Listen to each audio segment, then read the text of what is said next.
नमस्कार प्रिय विद्यार्थियों, आज का अपना रामबाण रीजनिंग 5 जो इम्पोर्टेंट प्रश्न ले रहे हैं उसका पहला प्रश्न है। एक निश्चित कूट भाषा में बिलोड को 65 लिखा जाता है और फ्लोवर को 79 लिखा जाता है, तो उसी भाषा में QUIVER को क्या लिखा जाएगा? ये अपना प्रश्न है। ये ऑप्शन दे रखे हैं 91, 94, 90 और 92। ठीक है, तो देखो इसने क्या किया, BELOVED को जो लिखा 65 लिखा। कैसे लिखा? प्रत्येक अक्षर का जो वर्णमाला का क्रम होता है उसने वो लिखा। जैसे B2 पर, E5 पर, L12 पर, O15 पर, V22 पर, E5 पर, D4 पर। तो इसने क्या किया, जो सीधा क्रमांक लिख के इनका क्या कर लिया, योग कर लिया। योग किया तो कितना आया, 65।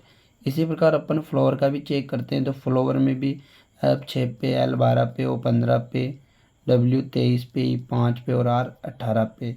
तो इन सब का जब योग किया तो कितना आया, 79। इस प्रकार जिस प्रश्न का अपने को पूछा है, अपने को QUIVER का पूछा है, तो देखो Q17 पर, U21 पर, I9 पर, V22 पर, E5 पर और R18 पर। ठीक है, अपन ने लिखा और इन सब का क्या किया, इन सबको जोड़ा। तो इन जो सबको जोड़ा तो कितना आया, 92। तो इस ऑप्शन में 92 डी ऑप्शन में है। तो इस प्रश्न का राइट आंसर क्या हो जाएगा भाई, डी ऑप्शन 92 आंसर। अगला प्रश्न था अपना क्वेश्चन नंबर 2। महेश रीवा के पिता और वंश के दादा हैं, आकाश रीवा का भाई हैं तथा वंश और ऋतु आकाश का पिता हैं। ऋतु आकाश और माया की इकलौती बेटी हैं। माया का महेश से क्या संबंध है? बहन, चाची, बेटी और बहू। ये ऑप्शन में दे रखा। देखो डायग्राम से अगर समझने की कोशिश करें इस प्रश्न को, तो महेश रीवा के पिता और वंश के दादा हैं। महेश है ना, वो रीवा के तो पिता हैं, ठीक है, और वंश के क्या है, दादा। इसका मतलब महेश का कोई बेटा होगा, उसका भी बेटा, मतलब महेश के बेटे का बेटा वंश है, वंश के दादा है। ठीक है, इस लाइन का मतलब यही है कि भाई महेश रीवा के तो पिताजी हैं और वंश के क्या है, दादाजी। ठीक है, आगे क्या कह रहा है, तथा आकाश रीवा का भाई है। देखो ये जो अपन ने प्लस लगाया है, तो ये कौन है, रीवा का भाई है। रीवा का भाई कौन है, आकाश। ठीक है, तो अपन ने यहाँ आकाश लिख दिया। आगे क्या कह रहा है, तथा किस कह रहा था, फर्स्ट पर्सन के लिए। तथा वंश और ऋतु का पिता है। वंश और ऋतु का पिता कौन हुआ, फर्स्ट पर्सन कौन है, आकाश। इसका मतलब वंश और ऋतु का जो पिता है वो कौन हुआ, आकाश। आगे क्या कह रहा है, ऋतु आकाश और माया की इकलौती बेटी है।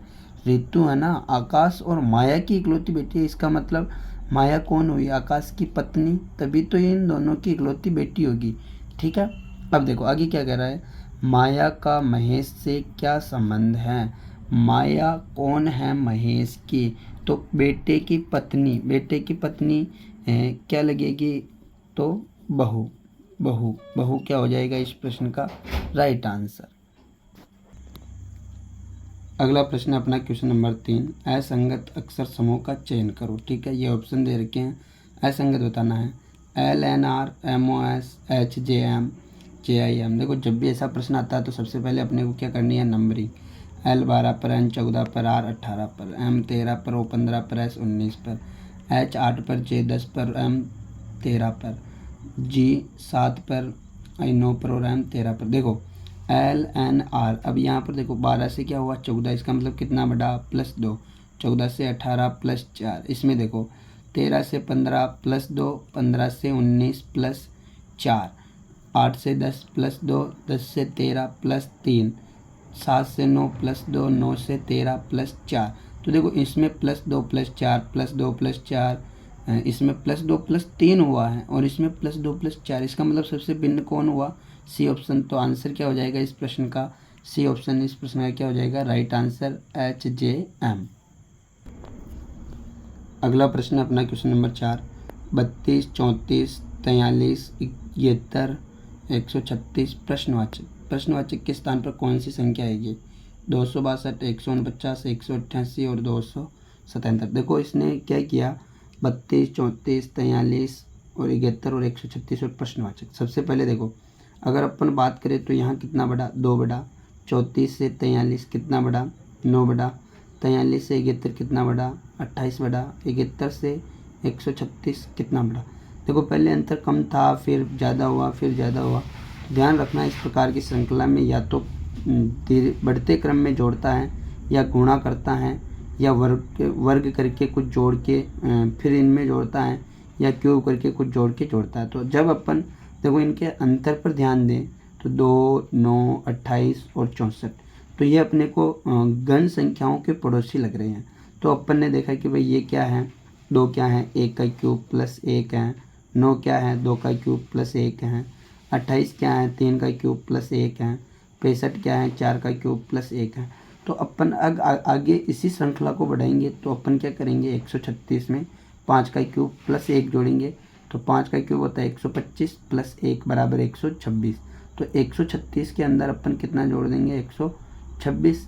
136 में जब 126 जोड़ेंगे तो कितना आएगा, 262।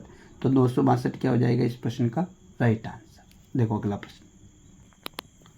अगला प्रश्न अपना प्रिज्म अनुपात कांच समानुपात रस्सी प्रश्नवाचक समरूपता का प्रश्न है। देखो इसमें और इसमें जो संबंध है वही रस्सी का किससे होगा ये देखना है। तो देखो यहाँ पर अपन बात करते हैं प्रिज्म और कांच की। तो ध्यान रखना प्रिज्म जो बनता है वो कांच से बनता है, जबकि रस्सी जो बनती है वो जूट से बनती है। तो इस प्रश्न का जो राइट आंसर होगा वो क्या होगा, बी ऑप्शन जूट होगा। और अगर अपन ये जो दूसरे ऑप्शन दे रखे हैं उनकी भी बात करें तो अयस्क से धातु बनती है, ध्यान रखना। लुगदी से कागज बनता है, और लेटेक्स से क्या बनता है, रबर बनता है। ठीक है, आज के लिए इतना ही। ऐसे ही और प्रश्न पाने के लिए हमारे चैनल को ज़रूर सब्सक्राइब करें, और भी आपको अपडेट मिलते रहेंगे। धन्यवाद।